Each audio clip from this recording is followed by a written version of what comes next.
Benim vətənim deyir, şövlətim Şamım, dağları büqarlı, qarlı büqarlı. Orada bir pəri var, sinəsi dağda, o məxti qaranı döndü. Qayıt gəl, qayıt gəl, qayıt gəl.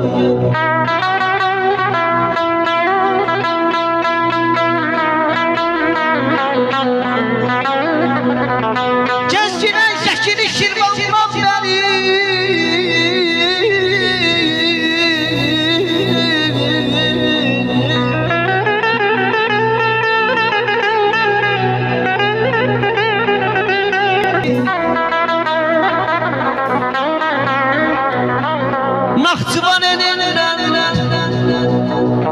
Naxçıvan elindən dönəndə bəri, Çimcinən anazdayım, Kürdə qayıt gəl.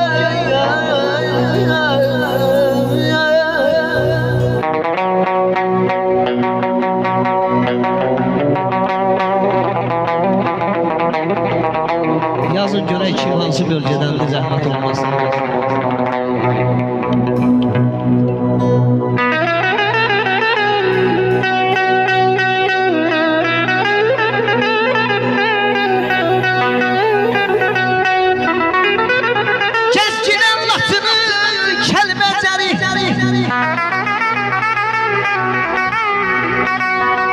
Gəzginən Qubanı, gəzginən Laçını, Lerikdən bəri, Mehdiyabandan bəri, orada Samit kimi qardaşı, Seyrənə dolan gəl, dolan gəl.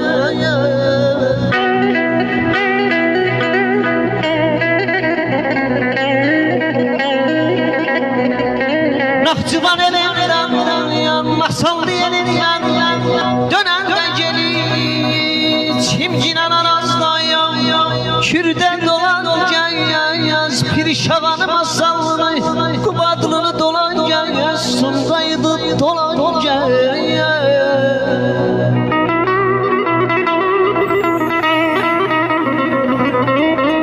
Əzinəm bir də mənim, Sal oxuyum bir də mənim, ömür keçir ay Rasiməm, ömür keçir ay xəyal, ömür keçir gün keçir. Cavan olmaram ay sağlam, cavan olmaram bir də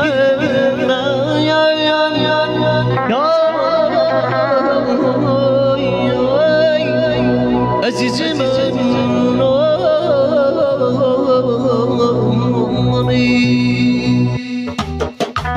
seni yan verirəm əhdə peymana, salma aşiqini lan sevgini, özəlinlə məlhəm eylə yarama, özgəli deysə qalar sevgini, özəlinlə məlhəm eylə yarama, özgəli deysə qalar sevgini. Sən çıxanda Azərbaycan elinə, könüllər bağlamaz ipək elinə, qorxuram yanan toxunar əlinə, alışar cəsədim yanar sevgilim, qorxuram yanan toxunar əlinə, alışar cəsədim